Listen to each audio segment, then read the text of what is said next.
Welcome to The Explainer. Today we're looking at a technology that could solve AI's biggest problem and in the process create an even bigger one. You know, the AI revolution is here, and if you listen to some of its biggest creators and its sharpest critics, well, the genie is already out of the bottle, and we're not getting it back in. So, to really understand where all this is headed, we first have to get a feel for the ground shifting beneath our feet. This isn't just another tech trend, you see. This is a fundamental change, and you really have to grasp its sheer momentum to see where it's taking us. OpenAI's Sam Altman has a great way of putting it. He says this isn't some single event. It's just the next big chapter in a story that started way back with agriculture, then moved to the Industrial Revolution, the computer revolution, and now this. It's all part of one continuous accelerating curve. But here's the thing. For all their power, these new AI systems have a critical weakness, a massive blind spot, when it comes to something we all rely on every single day. Just the truth. Okay, so what is this critical flaw? To really get it, let's look under the hood of the AI that most of us are already using, maybe every day. Let's talk about the chatbot. The physicist Michio Kaku has this brilliant analogy. He says a chatbot is basically like a teenager who's really good at plagiarizing. It just hoovers up a bunch of essays from the internet, rearranges the sentences, and then tries to pass it off as its own original work.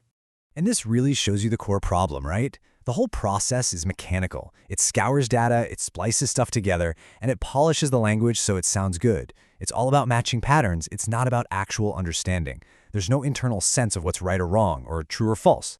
And that is the whole ball of wax right there. These systems literally can't tell the difference between a peer-reviewed scientific paper and some wild science fiction rant on a forum. They just mash it all together, which, as you can imagine, makes them incredibly powerful and, frankly, dangerous tools for misinformation. So, if the software we have today can't tell fact from fiction, what can? Well, the answer might not be better software. It might be entirely new hardware. And this gets at a really fundamental difference. AI, as we know it, is a software revolution. It's a genius at rearranging bits and bytes of information that already exist. But quantum computing, that's a hardware revolution. It actually computes on atoms themselves, which means its logic is grounded in the very laws of physics. So how would this even work?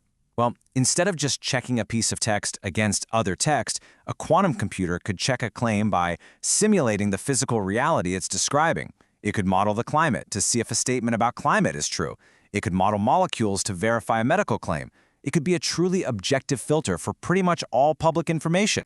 But, and this is a huge but, a machine that can objectively define truth for everyone, that presents a chilling and honestly a kind of terrifying new problem. I mean, this is it. This is the central question, isn't it?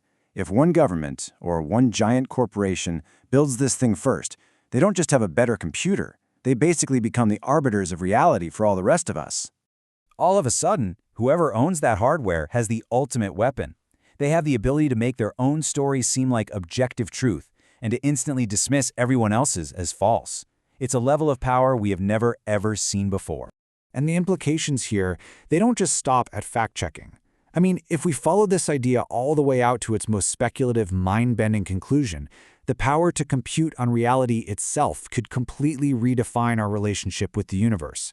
Kaku suggests that quantum computers could handle the absolutely insane calculations you would need to navigate something like a wormhole. We're talking about theoretically breaking Einstein's universal speed limit. So where does all this incredible computing power come from? Well, the theory is that quantum computers aren't just working in our universe. They're actually tapping into the possibilities of parallel universes, essentially outsourcing bits of a problem to get answers that would be impossible for any normal computer. And with that kind of power, technologies that sound like pure science fiction today, I mean, bending space-time, mastering travel between the stars, they could, eventually, become our reality.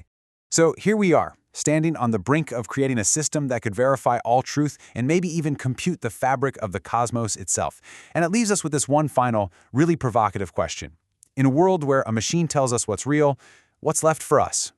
What's the role of our own judgment, our own beliefs, our own humanity?